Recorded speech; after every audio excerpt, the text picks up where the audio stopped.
newest ally of the United Nations. Brazil, largest republic in South America. Brazil, only 5 hours by bomber across the South Atlantic to Vichy-controlled Dakar.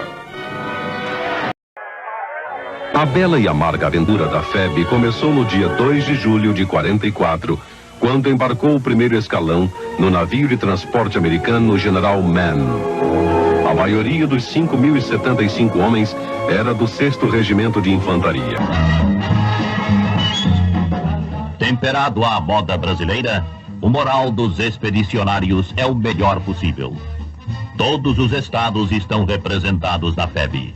O Brasil enviou à Itália 25.445 expedicionários entre oficiais e soldados.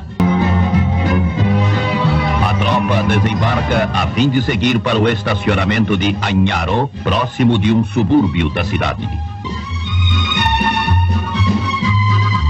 O rancho é servido, alimentação da melhor qualidade para manter a boa forma de cada soldado. Zé Carioca é um jornalzinho que ficou famoso e que mantém contato com a mãe pátria.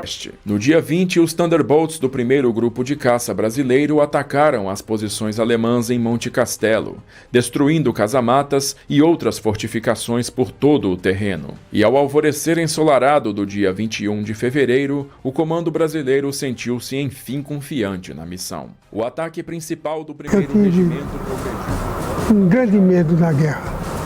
Depois de um medo, mais o medo sumiu. A gente via no navio um francês, era um navio francês, tomando aquele vinho espetacular. Que maravilha. A gente cheirava assim. Quando chegar na Itália, vocês vão ver. Vou chegar na Itália.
Mas o irmão Eduardo, como a foto dele apareceu, ele foi grão-mestre, 2007, 2011.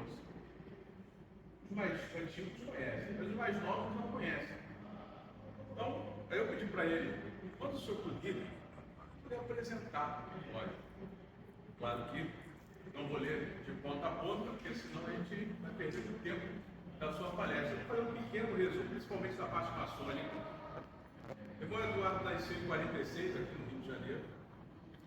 Bacharel e licenciado em Ciências Sociais, fez vários doutorados, inclusive em Turino, na Itália. Iniciou na maçonaria em 81, na Ordem de Deus e Universo. Passou por diversos cargos, sendo venerável em 1987. Membro de várias lojas, fundador de outras tantas, mais de 20. Dentre elas, a Casa do Lavradio.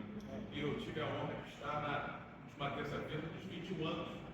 Ele também estava, foi até condecorado com uma medalha por ser um dos fundadores da Casa do Lavradio. Agora vamos aos cargos maçônicos. Já foi secretário estadual de Educação e Cultura do Goiás, secretário estadual de Orientações Ritualísticas do Goiás, grão-mestre adjunto do Goiás, para quem não sabe, o Oeste é como era chamado antes o GOB, RJ. Presidente do Conselho Estadual do GOB, RJ. Grão-mestre do GOB, RJ, no mandato de 2007 e 2011. Eu entrei no final de 2010. Eu estive nessa sessão e peguei o finalzinho do seu mandato. Já foi secretário-geral de Orientações Ritualísticas do GOB em Brasília, secretário estadual de Orientações Ritualísticas do GOB RJ. Atualmente é vice-presidente do Conselho Estadual do GOB RJ. Graus superiores, membro definitivo do Supremo Conclave, mas também tem formações em graus 33 do rito escocês antigo e aceito, no moderno e no adornamento. Diversas condecorações, vou citar algumas, estão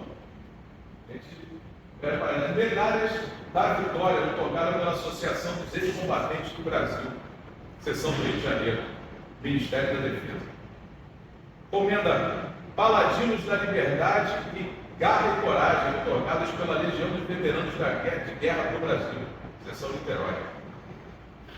Comenda Marechal Osório e Marechal Mallet, e de Caxias, patrão do Exército Brasileiro, otorgados pela Academia de Estudos e Assuntos Históricos. Essa é só a pincelada do currículo de quem, nesse momento, nos dá a honra de falar sobre Monte Castelo. Por favor.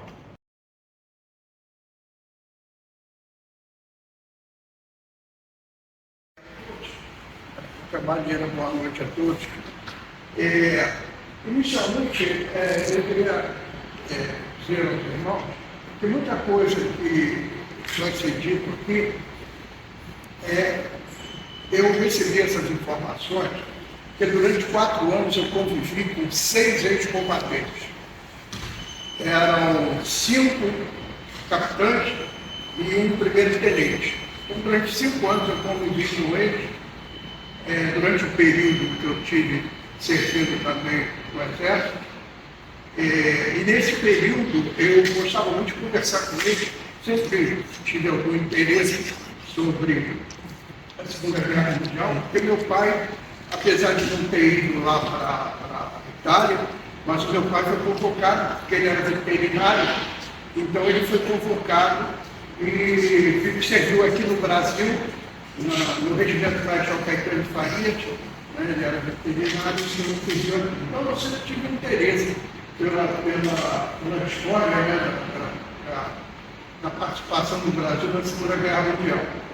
Eu tive a oportunidade, eu consegui uma bolsa do CNPq e eu consegui fazer curso na Itália durante o período que eu morei na Itália por 2 anos e quase 2 anos e meio, 2 anos e 3 meses. E entre as coisas que me interessei de conhecer lá na Itália, obviamente, porque eu fui inicialmente para uma cidade chamada Verona, depois eu fui para uma cidade chamada Torino, onde eu fiquei na Universidade de Torino. E depois, quando eu já estava para retornar ao Brasil, nos últimos meses, eu passei em Firenze, Florença, que é bem próximo exatamente da onde aconteceu tudo isso, aonde se passou tudo isso. Nessa oportunidade, eu andei por ali, fui lá ver o Monte Castelo, fui lá ver o monumento aos brasileiros na Segunda Guerra Mundial. Então, eu tive possibilidade de estar exatamente no local onde aconteceu a maior batalha e o batismo de fogo dos brasileiros e a grande vitória dos brasileiros. Mas para a gente entender bem tudo o que aconteceu, quando a gente fala em história, a gente tem que entender por que os fatos aconteceram. Não adianta a gente fixar os fatos e querer apenas escrever o que aconteceu através dos fatos, se a gente não pensar nos antecedentes, se a gente não pensar nos fatores que levaram a que aquilo acontecesse. Para começar, nós precisamos pensar de como o Brasil entrou na guerra e por que o Brasil entrou na guerra.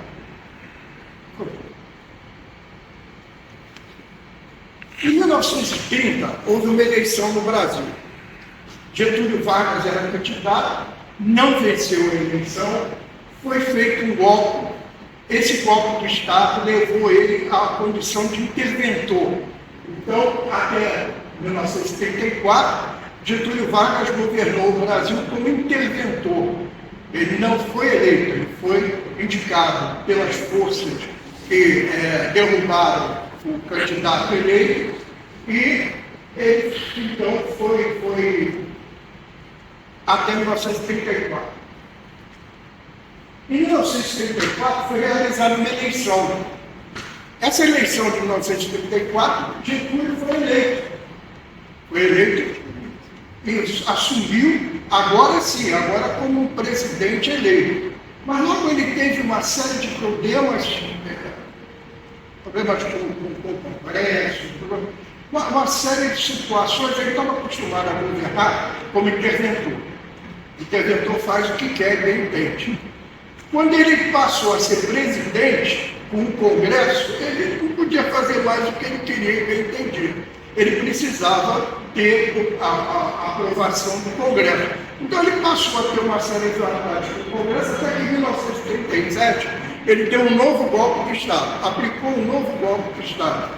E em 1937, nesse golpe, ele criou, através de uma Constituição, a Constituição de 1937, que era chamada inclusive de Constituição Polaca, porque era uma cópia da Constituição da Polônia, que nesse período era um regime de exceção, era um país de exceção, né, que estava também sob domínio de uma ditadura.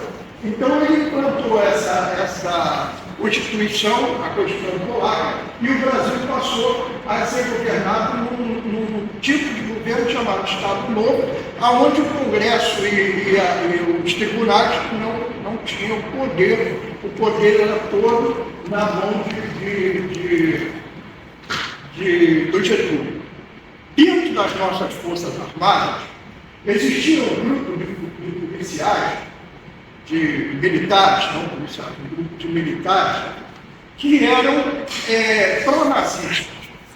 Militares que achavam que o movimento nazista era um movimento nacionalista, um movimento que valorizava o povo alemão. Então eles viam no movimento nazista que até aquela época o movimento nazista não era o que se transformou logo em seguida.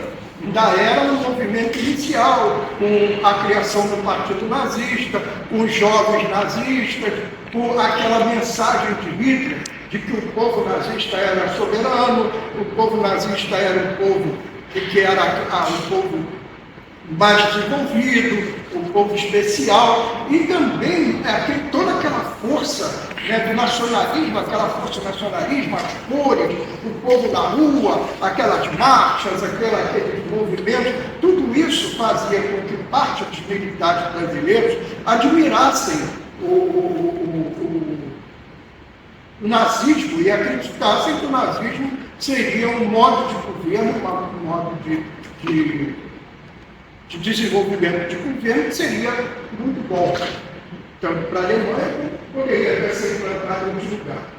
Nós tínhamos um capitão chamado Felipe Miller. Esse Felipe Miller ele ficou famoso, hoje quase muitas pessoas já ouviram falar no Felipe Miller. Foi criado um órgão policial chamado Delegacia Especial de Segurança Política e Social. Depois essa delegacia passou a ser o DOPS, que foi a Delegacia de Ordem Política e Social em outros governos, até chegar há pouco tempo aqui, há pouco tempo que o DOPS foi dissolvido e foi eliminado por o DOPS. E o Felipe Miller, ele era um desses oficiais, ele era capitão, e ele era um dos oficiais que admirava o nazismo, tanto que ele fez um convênio com o Hitler, junto com o governo do Hitler, e mandou os policiais, que eram, a maior parte eram militares, eram do Exército, alguns da Marinha, outros da Aeronáutica, e policiais também. Era uma força, essa delegacia, que congregava, além dos policiais, militares também faziam parte dessa delegacia. E ele mandou vários desses oficiais, desses policiais, fazerem curso lá na Alemanha, e eles fizeram então treinamento lá com a Gestapo alemã. A Gestapo era uma polícia, era uma força militar, mas era uma força policial ao mesmo tempo. A Gestapo reprimia todos aqueles que tentavam se levantar contra o governo. Nesse contexto, né, houve esse período, né, nós tivemos várias ditaduras que estavam em ascensão na Europa e toda aquela região ali. Nós tivemos, por exemplo, na Alemanha, o Hitler, né? Nós tivemos Stalin lá na União Soviética, que o Stalin conseguiu formar a União das Repúblicas Socialistas Soviéticas e criou uma ditadura, né, que era uma ditadura marxista. Stalin era marxista, comunista mesmo, e a ditadura do Stalin, que matou milhares de russos, e não só de russos, como poloneses, tchecoslovacos, ucranianos, foi para dominar e formar a União das Repúblicas Socialistas Soviéticas. Stalin criou um governo poderoso militarmente e que dominou toda aquela região, formando a União das Repúblicas Socialistas Soviéticas. Nós tivemos também o Mussolini na Itália, que era um fascista, né? Era um regime fascista. Mussolini também usando o nacionalismo, usando também aquela força de movimentos populares e tudo. Ele conseguiu também implantar um regime fascista, né? Regime comunista também na Itália. Franco na Alemanha, e o Franco, inclusive, era nazista, apoiava os nazistas, apoiou os nazistas. Né? A gente tem a história de Guernica, né? Que dizem que os alemães bombardearam Guernica para dizer que foram os aliados. Até hoje existe essa dúvida, né? E a gente tem lá uma quantidade. Guernica era uma cidade pequena que não tinha interesse nenhum militar, não era nenhum entroncamento ferroviário importante, era uma cidade pequena. Outros dizem que, na verdade, Guernica serviu como teste para armas alemãs. Então, alguns dizem que eles foram lá testar armas poderosas, né, aéreas, né, para destruição. Outros dizem que foram os nazistas que bombardearam para botar a culpa nos aliados, e outros dizem que foram os aliados mesmo que bombardearam Guernica. E Salazar em Portugal, que também era outro ditador, que também não tinha. E o Estado Novo aqui no Brasil também era um regime também ditatorial. A única diferença é que o Estado Novo ele era centralizado no anticomunismo. Né? Ele justamente o que deu sustentação à implantação do Estado Novo foi a intentona comunista que aconteceu em 1937 e 1934, não, 37, foi o que aconteceu em 1937 e foi sufocada pelo Exército, porque na intentona comunista tinha alguns militares do Exército, da Marinha da Aeronáutica, que estavam do lado do Prestes. Mas, de qualquer forma, as Forças Armadas brasileiras superaram e suplantaram a marcha do Prestes. E o regime comunista foi, então, sufocado. E a base do Estado Novo, da implantação do Estado Novo, foi justamente a intentona comunista. A Getúlio aproveitou isso e criou a ditadura do Estado Novo.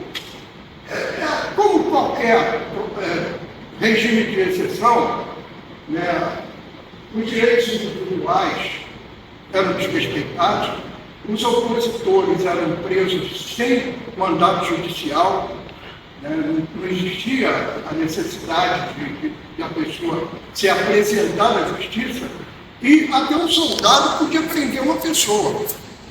Então, um soldado, se ele chegasse, se estimasse com a cara do vizinho, prendia o vizinho e levava para o quartel e disse: esse cara é terrorista, ou é comunista, pronto. O cara ia ter que ficar lá se explicando e talvez até não conseguisse se explicar. Os maçons, esse aqui é apenas um adendo, os maçons inicialmente, né, eles apoiaram, em 1930, eles apoiaram, em 1934, a maçonaria apoiou Getúlio, ele foi eleito com o apoio da maçonaria. Em 1937, quando foi dado o golpe, os maçons apoiaram, porque era o risco da implantação do regime comunista no Brasil. Tudo estava funcionando bem. Só que quando começaram as arbitrariedades, a maçonaria não podia concordar. Então, o que aconteceu? Alguns líderes maçônicos começaram a colocar que estava errado, contra ao regime, de olha, vocês não podem prender uma pessoa sem causa formada, vocês não podem dar sumiço na pessoa, vocês não podem fazer, praticar tortura, isso não pode, tem os direitos humanos, tem que respeitar os direitos individuais, os direitos humanos. E essa voz da maçonaria, ela criou uma animosidade com Getúlio Vargas, que o que aconteceu? Em 1938, um ano depois da implantação do Estado Novo, Getúlio mandou fechar todas as mesas maçônicas, o Grande Oriente do Brasil, os grandes Orientes estaduais, que na época já tinham alguns funcionando, e todas as lojas maçônicas. E essa ata eu encontrei lá em Brasília, lá na nossa biblioteca lá em Brasília, e ela tem esse trecho que caracteriza bem o que aconteceu, né? A loja de Fraternidade de Santos. No dia 1º de fevereiro de 1938, eles fizeram uma ata, e nessa ata, um pedaço da ata está escrito o seguinte: levando-se em conta a situação da loja e do seu patrimônio, os obreiros deliberaram, entre outras medidas, o seguinte: considerando que a Comissão Executiva do Estado de Guerra, nomeada pelo excelentíssimo senhor presidente da República, deixou uma ordem mandando fechar o Grande Oriente do Brasil, os grandes Orientes estaduais e a loja maçônica, a loja encerrou suas atividades para que não houvesse depreciação do seu patrimônio, nem que nenhum dos seus obreiros fosse preso. Mas, apesar disso, alguns maçons foram presos e muitos também desapareceram. É um fato que mostra o quanto realmente era uma ditadura do regime de Getúlio Vargas. É uma prova que era. Na verdade, apesar dessa aproximação do governo de Getúlio com os alemães, que os alemães compravam muita coisa da gente, né? Eles tinham, compravam algodão, compravam café, e eles cediam muito equipamento militar do Brasil. Mas esse equipamento é bem claro, a gente às vezes fica pensando o seguinte: o Brasil fez um acordo com os Estados Unidos, para os Estados Unidos ceder armamento para o Brasil. Com a Alemanha, com a China, como seja lá, com quem for.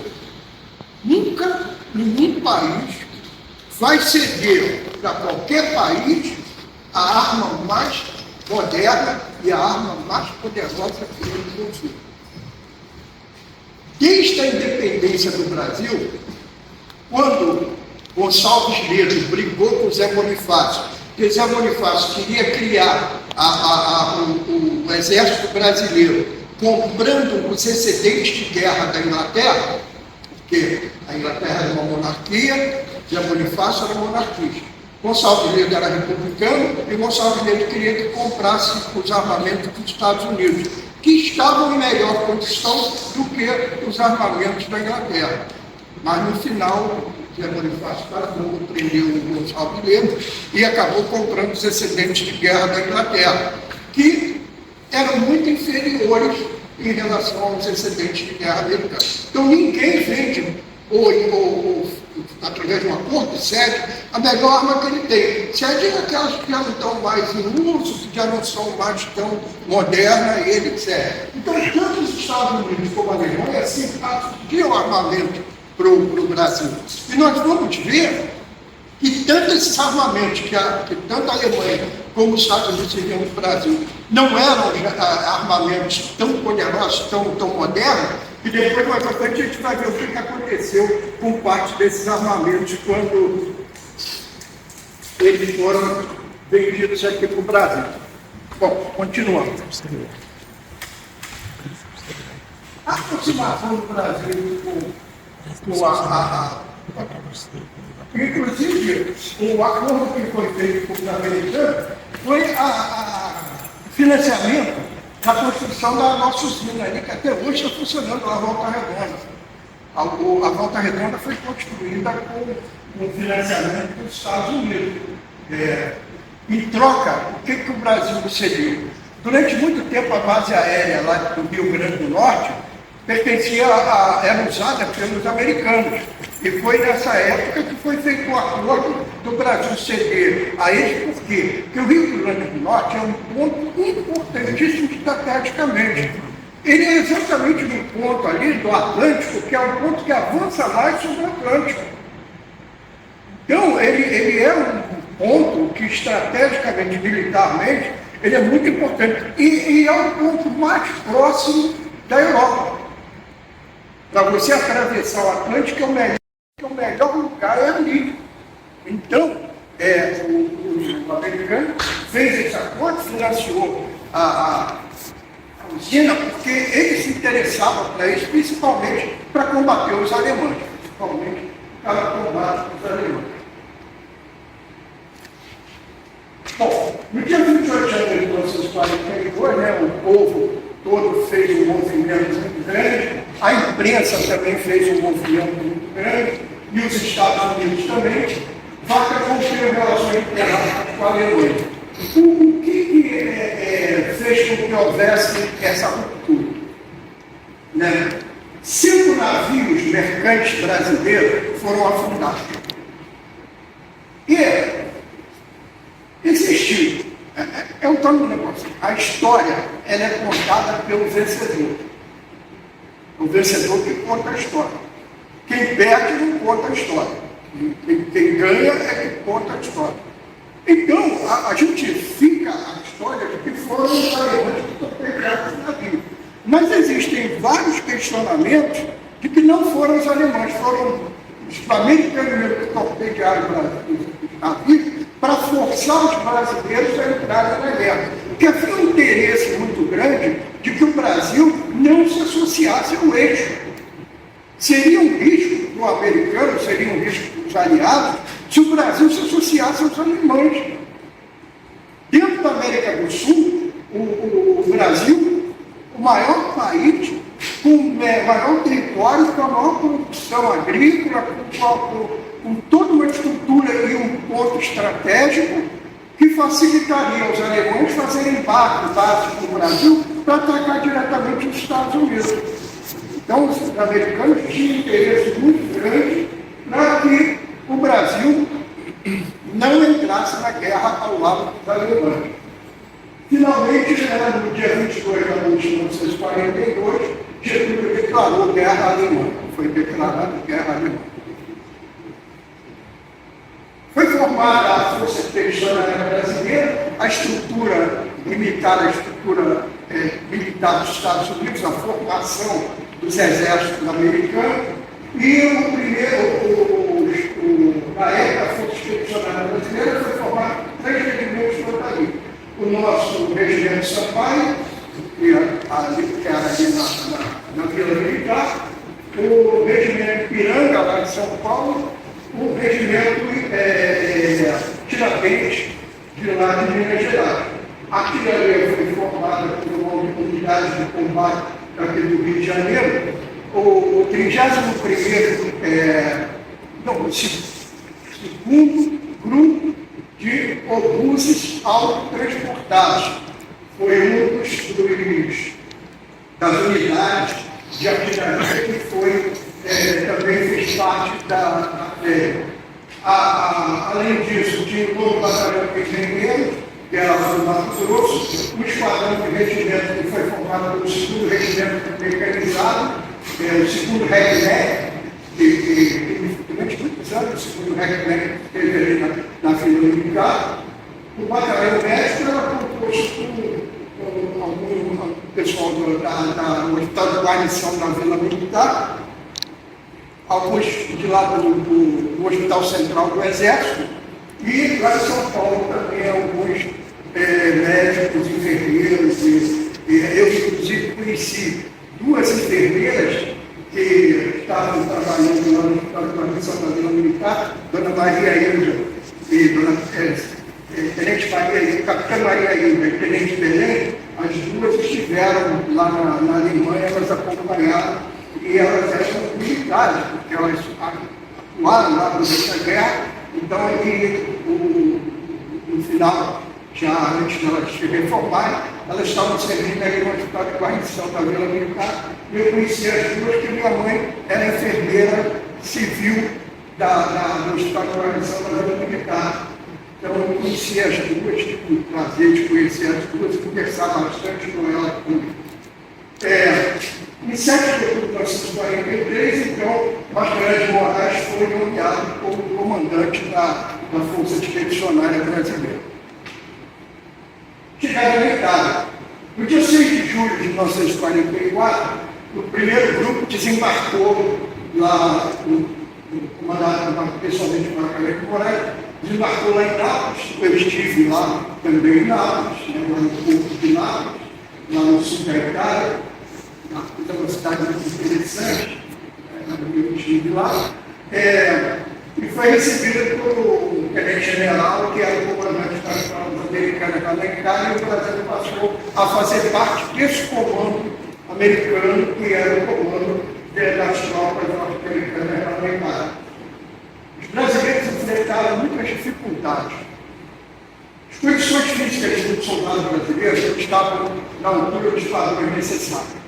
Tinha gente gordinha,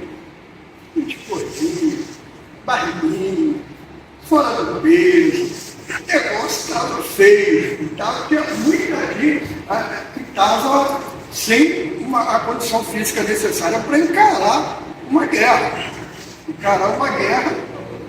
A pessoa, imagine um sargento tainha do recruto mais zero correndo e o cara atirando dele. Pois é, tinha sargento aqui que parecia um sargento tainha, né? Porque pai, até hoje a gente não conta ainda de quartel. Só vinha aí fora de forma. E muitos deles foram fora de forma. Estava fora. Os uniformes eram inadequados. Quando eles desembarcaram lá em julho, a temperatura na Nápoles era quente pra caramba. Julho é uma época que lá na Itália, principalmente no sul da Itália, é muito quente. E é um calor terrível, é abafado, é porque tem muita umidade, parece uma panela de pressão. Você sente muito calor. Mas mesmo assim, eles não poderiam ficar com aqueles uniformes que eles chegaram lá. Por quê? Porque a partir de setembro, as coisas mudavam.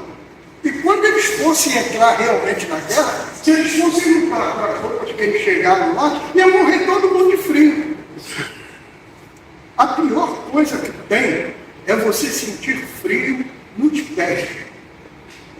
O seu pé vai ficando dormente, começa a doer, começa a ficar doente. As mãos começam a ficar dormentes, começa a ficar doendo, dói.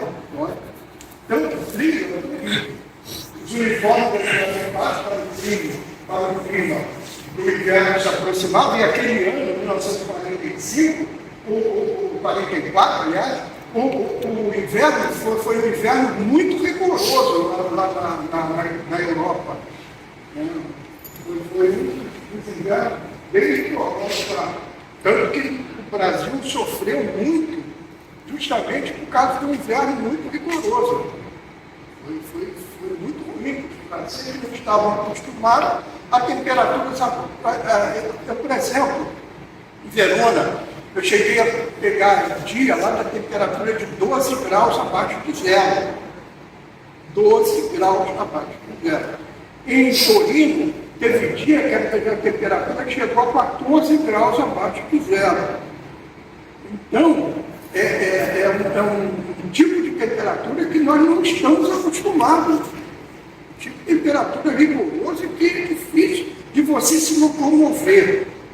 Então, quando chove, fica uma lama, fica difícil de se mover. Então, é muito ruim. O que aconteceu? no filme aí aparece, algumas dessas fotos aí aparece no filme, o pessoal desembarcando, coisa. Então, o que aconteceu? Apesar das recomendações que os aliados fizeram, antes das tropas saírem daqui do Brasil, os aliados foram avisados, olha, o pessoal que vai para lá, para a Europa, eles não têm equipamento para chegar lá na Europa e lutar. Eles não têm equipamento, não estão preparados com uniforme, com equipamento para entrar numa guerra. Mas mesmo assim, os aliados não mandaram para os nossos pracinhas os equipamentos. Quando os pracinhas chegaram lá, é que eles viram, e agora? O que nós vamos fazer?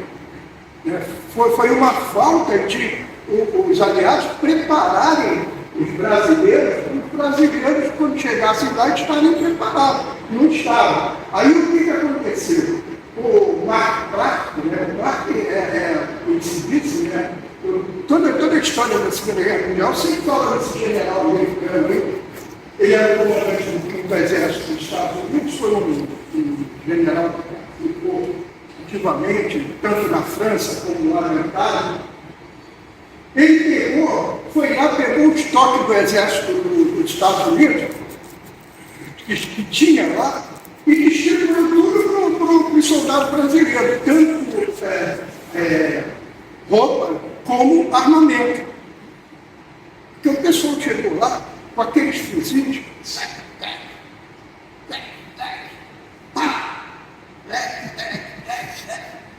e os caras já estavam usando metralhadora.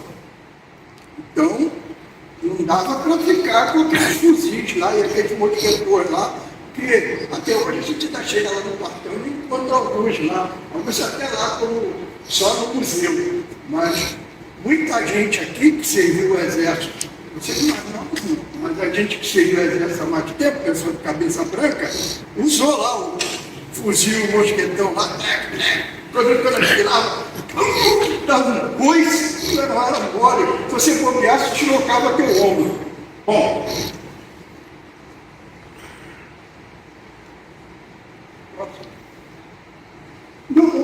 Então, o que aconteceu? O pior não foi só isso. O pior foi o relatório das autoridades médicas. Eles fizeram um check-up dos soldados e eles encontraram uma porção de doenças que poderiam ser claras. Frieira, doença de pele, uma série de problemas que os soldados que estavam lá, eles tinham que ser tratados antes de entrar em combate. Então, o que eles fizeram? Eles juntaram todo mundo, fizeram uma força de médicos, os médicos do Brasil, que foram para lá, e os médicos americanos, e fizeram um tratamento completo de todos aqueles pracinhas, de todos aqueles soldados que estavam necessitando de tratamento médico, necessitando de serem tratados. Bom, e os brasileiros entraram efetivamente em ação. O Clark, ele teve o Clark, na França, ele perdeu muitos soldados, que a França foi uma batalha terrível. Então, o exército dele perdeu muitos soldados. E ele precisava substituir, inclusive, os veteranos, porque os veteranos estavam cansados. O pessoal já tinha lutado na França, já estava lá na Itália lutando atrás. Então, ele pegou uma divisão de infantaria dos Estados Unidos e pegou a Força Expedicionária Brasileira, a primeira divisão, e foi combater ao longo do Rio Arno. O Rio Arno já estava praticamente em poder dos aliados. Mas ainda tinham resistências, ainda tinham combates, ainda tinham resistência. Então, o exército da Força Expedicionária Brasileira foi para acabar de limpar aquela área para poder depois nós vamos ver mais à frente o caminho que eles fizeram, para poder limpar aquele caminho, tirar o resto de resistência que tinha, para poder, com uma força maior, que era o 5º Exército, avançar, porque o objetivo era chegar à cidade de Bolonha. Eles queriam chegar à cidade de Bolonha. Bolonha é uma cidade no centro da Itália e é um ponto de convergência ferroviária.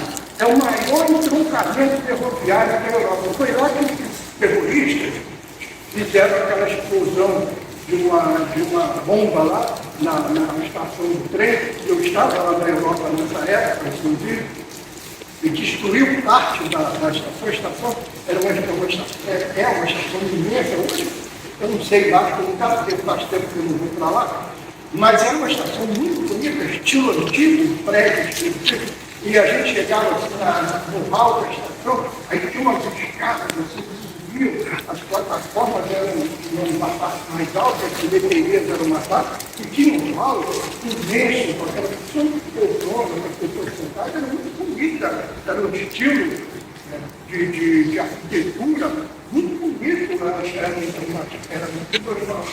As estações de trem, principalmente em Milão, nessas grandes cidades, elas são muito grandes, muito bonitas, muito arquitetura.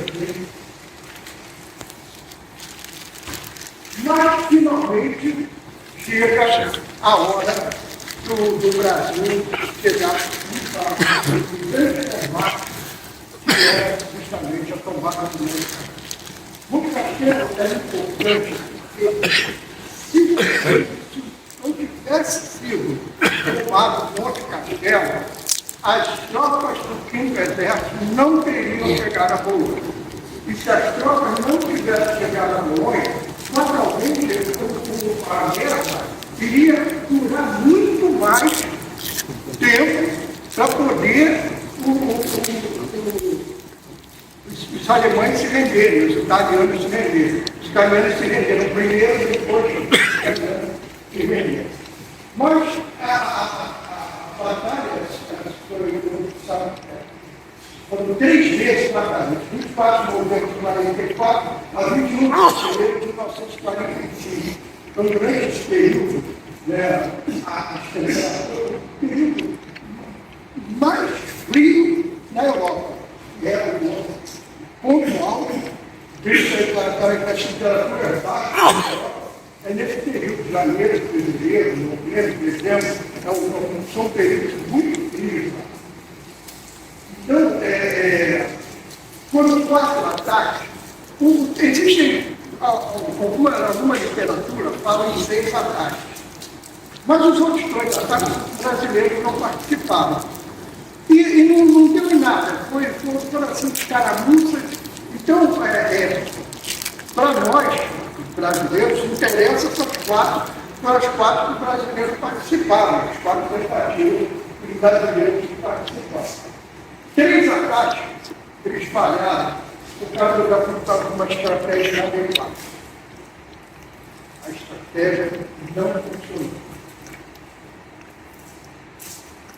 Em novembro de 1944, a primeira divisão expedicionária da Exército Brasileiro se moveu da frente de batalha do rio Sérgio, onde ela estava, ela se moveu em direção ao Reno, aquelas apelidos, lá na Toscana.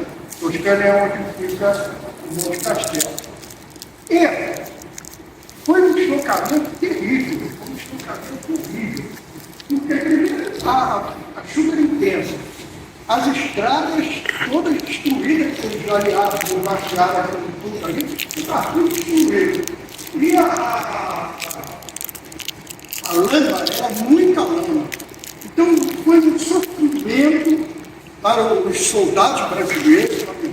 Eles passaram todo esse deslocamento até eles chegarem no ponto onde eles começaram, então, a entrar definitivamente na batalha. Esse Monte Castelo era dominado pelos alemães, e ele fica a 48 quilômetros de Pistoia. Pistoia é próximo ao mar. Para a gente se localizar, a Itália ela tem mar de um lado e mar do outro. Ela é uma rota. Bolonha é o centro da Itália. Se você deslocar um pouquinho para a esquerda, em direção à Latina, em direção a Gênova, em direção à parte do oeste, em direção ao mar, você tem a Pisa, você tem a Pistoia, e Pistoia, inclusive, era onde tinha o cemitério dos Estados brasileiros, que depois foram removidos para cá para o Brasil, que tinha um cemitério brasileiro lá em Pistoia. E aí, essa montanha, ela está aqui, a cidade, que é a cidade que é a história, né, e também Pisa, aqui, daqui no meio, daqui a Polônia. O exército tinha que passar por ali para chegar em Polônia. O caminho que o exército ia fazer. A altura dele é cerca de 977 metros. Não é uma montanha na hora da Europa, não. Não é uma montanha da Europa, não. Aquela foto que aparece, inclusive, lá no filme, né? Estava observando lá no castelo lá. E o capítulo era aquele ali, ó. Aquela parte azul aí, o mar. Entendeu? Eles foram caminhando, virando aqui, para chegar lá em cima daquela posição, aonde eles iriam caminhar para chegar lá no Monte Castelo. O Monte Castelo está ali no meio, aquele ponto lá que está lá, maior lá, que tinha que ser tomado de qualquer maneira. Porque ali é uma cadeia de montanhas. E ali era aquele ponto, ali era o único ponto onde os aliados podiam passar e depois o quinto exército podia passar. E eles só tinham aquele caminho ali. Senão eles iam ter que dar uma volta muito maior indo para o outro lado e chegar lá em Bolonha. Bolonha era importantíssimo. Bolonha era o ponto central onde eles tinham que chegar.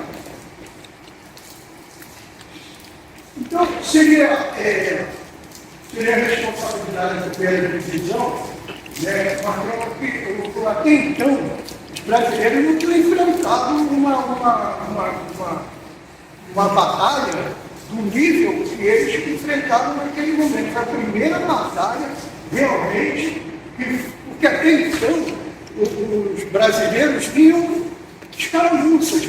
As tropas já tinham avançado, então o que sobrou, aquela resistência que ficava, foi o que os brasileiros foram aniquilando durante o caminho deles até chegar lá próximo ao Monte Branco. E ali, então, antes do Natal, foi feita uma refluxão. No dia 24 de novembro, o terceiro batalhão do Regimento de Infantaria da primeira divisão do brasileiro se juntou à Força-Tarefa 45 dos Estados Unidos para a primeira incursão no Monte Castelo. No segundo dia de combate, parecia que a operação ia ser bem sucedida. As tropas americanas e brasileiras avançaram rumo ao Cume, depois conquistaram Belvedere, que é o monte vizinho. Porém, no dia 28 de setembro, uma poderosa contraofensiva da 13ª, segunda divisão de infantaria alemã, recuperou o monte de Lagoa e recuperou todas as posições que os americanos e brasileiros tinham lançado. Brasileiros tinham que recuar, e no dia seguinte os alemães tomaram o monte de Belvedere.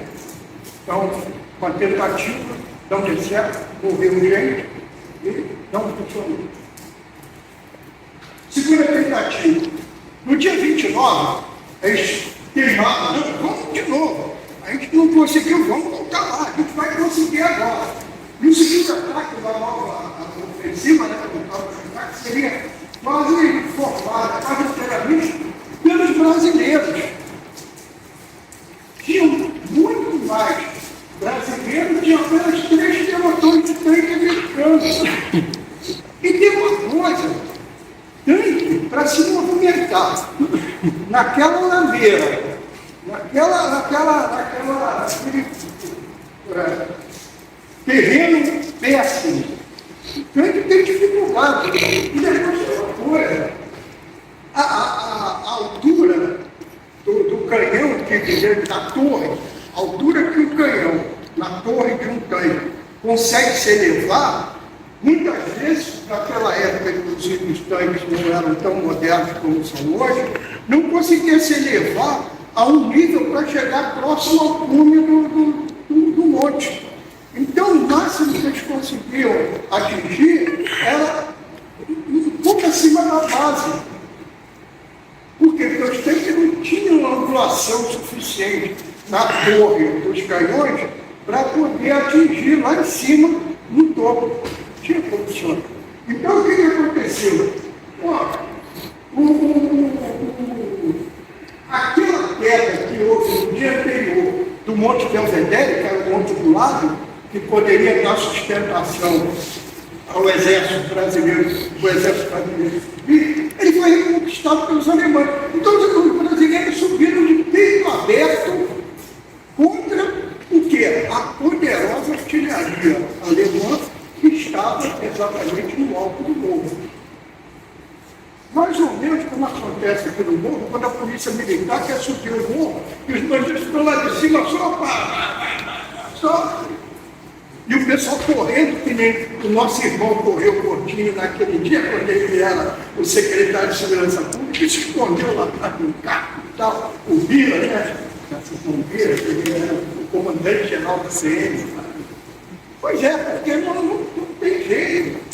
Quem está lá em cima tem privilégio, tem toda a visão, possibilidade de atirar para baixo da face, tudo isso.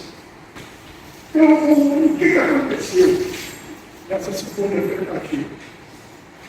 Pensou inicialmente, a Carolina Moraes pensou, não, vamos deixar o cara mais à frente, mas no final ele decidiu, não, vamos subir. Aí no dia 6, 7 horas da manhã, eles tentaram. Tempo ruim pra caramba, chovendo pra caramba, frio pra lá, sol nublado, não tinha apoio aéreo porque o tempo estava nublado, os aviões não podiam voar. A lama praticamente impossibilitou a participação dos tanques. Os tanques se moveram. A tropa foi comandada pelo Serrano da Costa, era o general comandante. E até que eles conseguiram uma pequena avanço, eles conseguiram subir um pouco. Mas sempre os soldados alemães de 3 regimentos de infantaria desceram atirando com tudo, botaram de volta o ponto inicial para a base, onde estavam concentradas as tropas dos aliados. Terceira tentativa. Dia 5 de dezembro, o general Margareth Moraes recebe uma ordem do comandante. Capturemos e manteremos o cume do Monte de La Torraca e do Monte da Grandene, que era um monte à direita e um monte à esquerda do Monte Castelo. Ou seja, vamos ser mais coerentes taticamente. Vamos dominar o morro, que é menor, que tem menos resistência. Vamos dominar o outro, que é menor, que tem menos resistência um do lado do outro. Aí depois a gente faz frente ao está no meio, que é o monte. Ele estava lá no meio do Monte Castelo. Bom, no dia 12 de dezembro, então, foi efetivada uma nova ofensiva. Essa data foi o dia que morreu mais brasileiros, mais soldados brasileiros. Foi a maior baixa que os brasileiros sofreram, foi nessa terceira tentativa, e os brasileiros foram de peito aberto tentar dominar o morro, tentar subir o morro, e foi uma carnificina, muita gente morreu, muitos soldados não precisavam de morrer, e morreram naquele dia. As mesmas condições climáticas anteriores, o segundo e o terceiro batalhão do primeiro regimento de infantaria fizeram inicialmente milagre. Eles conseguiram subir a rua de Cruz. Porém, pesado fogo da artilharia das tropas alemãs foram terríveis. E os brasileiros não conseguiram ver isso. Nesse dia, foram 150 soldados que morreram. Entre esses 150, tinham 38 brasileiros. Foram 150 soldados, 38 eram brasileiros. Mascarenhas de Moraes se convenceu de que a gente chegava em cima só o quinto exército todo. Só se vier todos a tropa, toda a gente subia aquele tropa. Essa era a ideia dele, essa era a visão dele. E acreditava que se todo mundo chegava lá. Quinto exército era poderosíssimo, os Estados Unidos junto com o Brasil, eram as pracinhas e todo o exército americano, o quinto exército. Quarta e última tentativa. Aí, acalmaram, o Clark virou o Mascarenhas muito forte. Calma, vamos dar uma segurada. Esse tempo está muito ruim, está chovendo muito, o frio está muito grande. Vamos dar uma segurada, vamos deixar os soldados se recuperarem, porque era muito sofrimento. Você se deslocar na neve, a neve ficava à altura de mais de 1 metro de neve. E quando a neve derrete, ela vira lama. A neve é muito bonita num pasto, muito bonita na grama, é muito bonito. Mas quando você tem a neve e depois da neve vem o barro, vem uma cidade quando cai neve fica uma sujeira danada, fica tudo preto, vira lama. Então, os soldados se deslocarem, era uma dificuldade. Fisicamente esgotava os soldados. Então, vamos dar uma parada, vamos deixar o pessoal se recuperar. Foram 3 tentativas, mas 3 tentativas não tiveram sucesso. Tem alguma coisa errada, vamos parar. Vamos pensar, vamos estudar, vamos analisar. E aí, eles criaram uma nova estrutura, uma nova tática, né, que eles batizaram de Encore. Seria diferente das que foram realizadas anteriormente. E essa Encore, ela foi feita só por brasileiros. O pessoal dos Estados Unidos, a 10ª divisão de montanha dos Estados Unidos, eles foram designados para tomar o Monte à direita, o Monte Belvedere. Quem subiu o Monte Castelo foram só os brasileiros. Não tinha mais ninguém. Pegaram os brasileiros e falaram, vocês agora vocês vão lá e vão tomar essa porcaria de qualquer jeito. Vão subir e vão tomar aquele troço de qualquer jeito. Só que dessa vez não foi utilizada a tática do Mascarenhas de Moraes, de ataque frontal, de nada disso. Para com isso. Isso não dá certo. Já morreu gente pra caramba. Vamos fazer um negócio dele. O general Cordeiro de Farias era o comandante da artilharia brasileira. Aí o que eles fizeram? Moveram as peças de artilharia, colocaram as peças de artilharia em pontos estratégicos na base do Monte Castelo, e desde o dia 16, desde as 6 horas da manhã do dia 16, até as 14 horas do dia 21, dia e noite. Dia e noite. A artilharia brasileira bombardeou o cume do Monte Castelo. Era dia e noite, os caras e tome obus lá em cima. E tome obus lá em cima. O que aconteceu? Quando as tropas brasileiras avançaram, os alemães estavam em condições péssimas. Os bombardeiros minaram toda a resistência deles. Explodiram depósitos de combustível que eles tinham, explodiram todos os depósitos de água que eles tinham, explodiram todos os depósitos de munição que eles tinham. Gente, é só fazer isso. Para que você vai pegar um monte de gente, botar um monte de gente para subir o morro e falar o seguinte: não deixa ele vir em cima, quer ficar em cima? Então vamos lá, bombardeia ele, dia e noite. Um obus vai cair no depósito de água. O depósito de água vai para o vinagre. Um obus vai cair no depósito de combustível. Um obus vai cair no depósito de arma, de munição. O depósito de munição vai explodir. Aí, o que aconteceu? A gente sabe muito ao general Correia de Farias.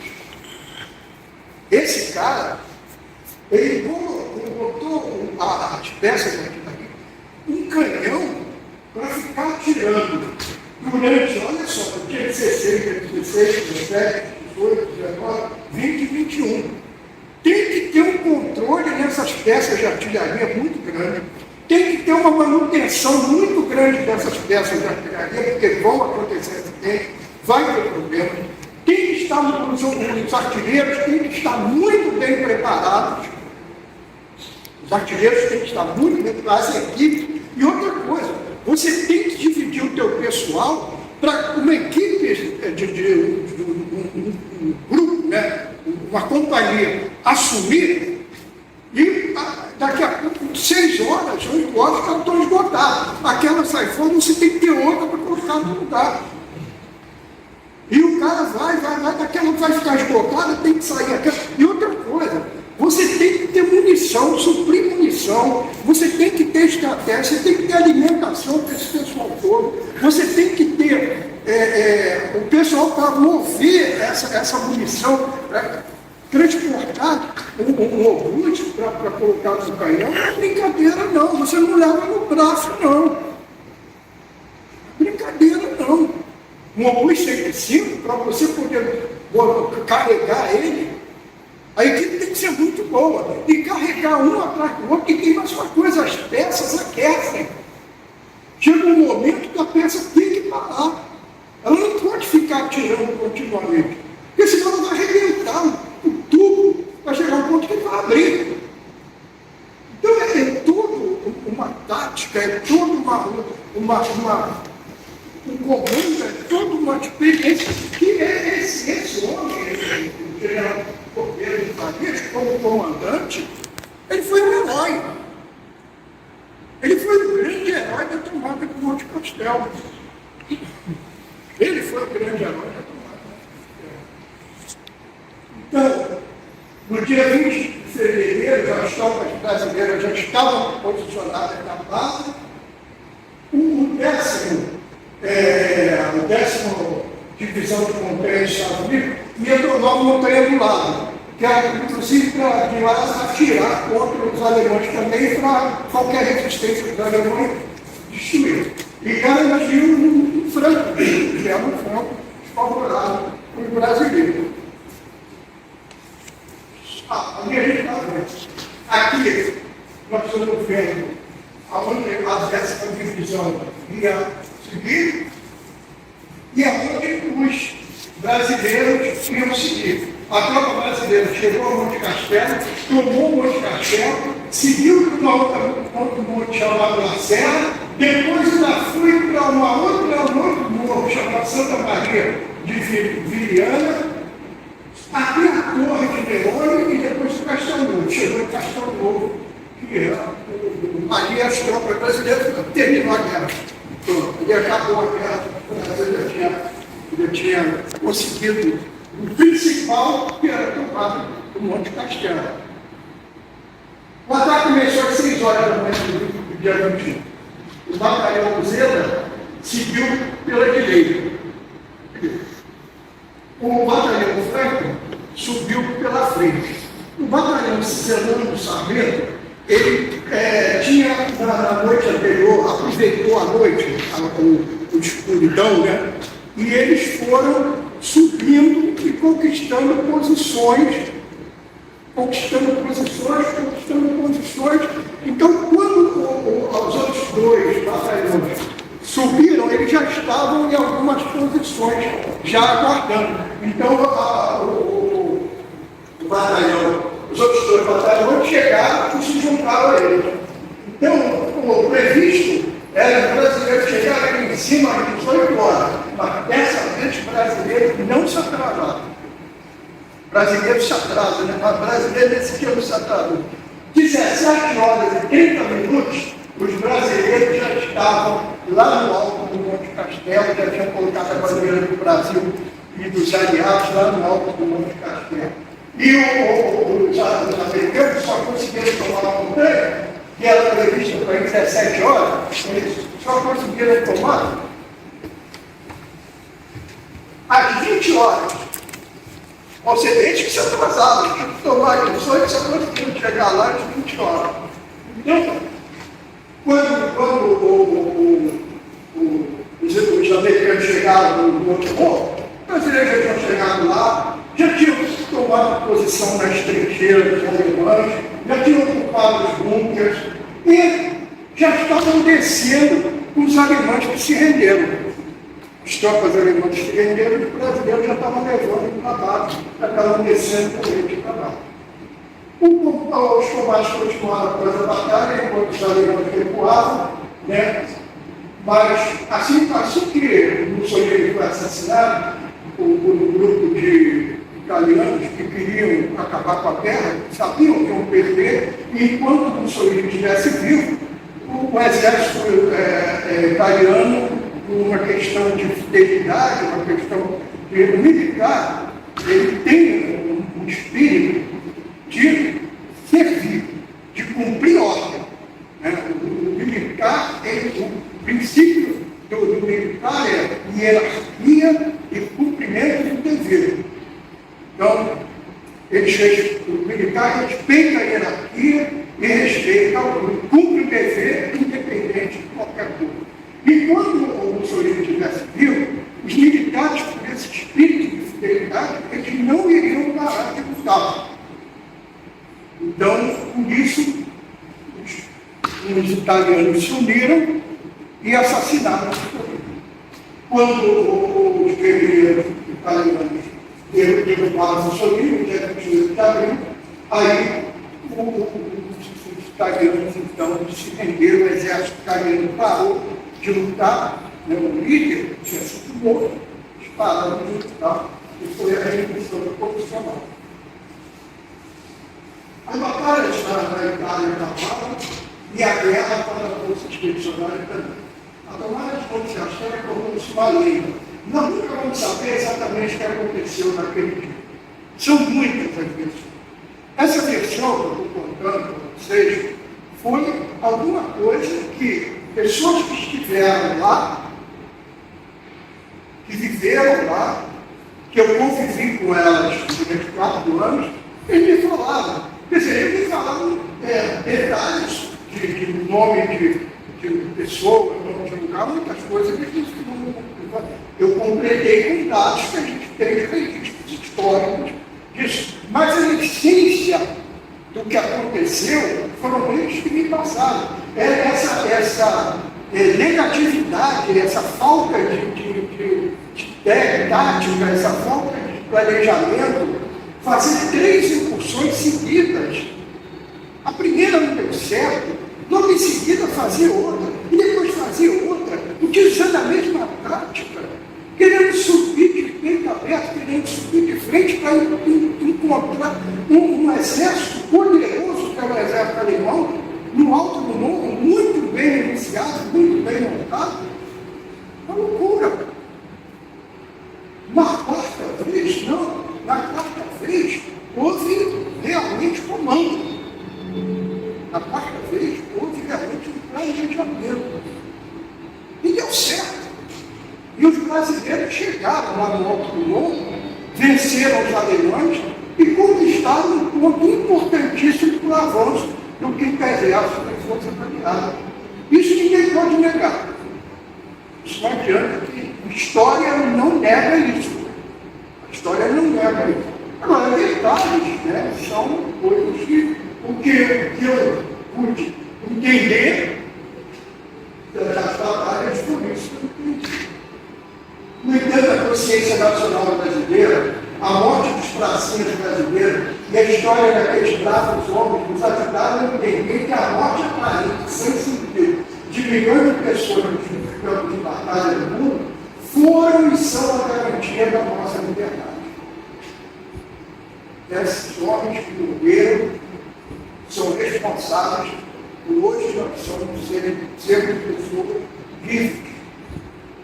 A liberdade, a nossa liberdade, dependeu da vida de muitos homens e de muitos brasileiros. E que a atuação dos brasileiros, dos brasileiros na Segunda Guerra Mundial, contribuiu determinantemente para no dia 29 de outubro de 1945, um ano depois, pouco mais de um ano depois, Getúlio Vargas foi deposto, conduzido em Recife pela Sociedade Natal de São Paulo, marcando o fim da ditadura, tendo eleições livres e o Brasil voltando a ser uma democracia.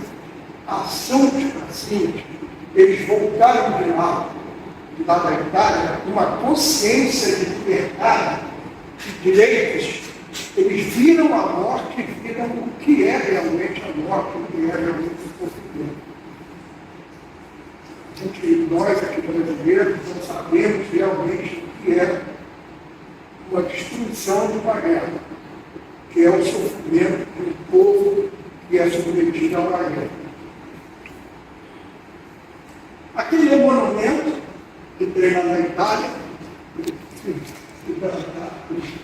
em homenagem às pracinhas, eu não tirei o resultado não fui lá, não falei nada sobre história, porque história, quando eu cheguei lá na Itália, já não tinha mais, já tinha sido removido aqui no Brasil, o povo dos pracinhas já tinha sido removido para cá, uma decisão brasileira, que eu acho muito estranho, porque foi criado o grande monumento dos pracinhas, né, que é o símbolo marcante da vitória dos brasileiros. E eu tenho uma honra muito especial, que foi aqui naquele local que eu recebi a medalha chamada Medalha da Vitória. E naquele local, do Ministério da Defesa e do Corpo Expedicionário Brasileiro, eu recebi aí, fui indicado e recebi a Medalha da Vitória, que é a grande marca da vitória dos brasileiros lá na Segunda Guerra Mundial. E para terminar, quem sabe a história da cobra fumante? Ninguém sabe. Eu vou contar para vocês. Eu ouvi em São Paulo respondeu essa é cobra, sabe, que brasileiro não suficiente e eles pensavam que o brasileiro nem que a cobra fumasse, inclusive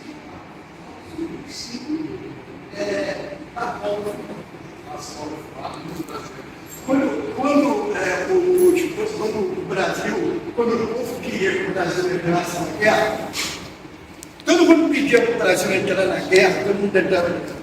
Existia um jornal naquela época chamado Diário de Notícias. O nome do jornal era Diário de Notícias.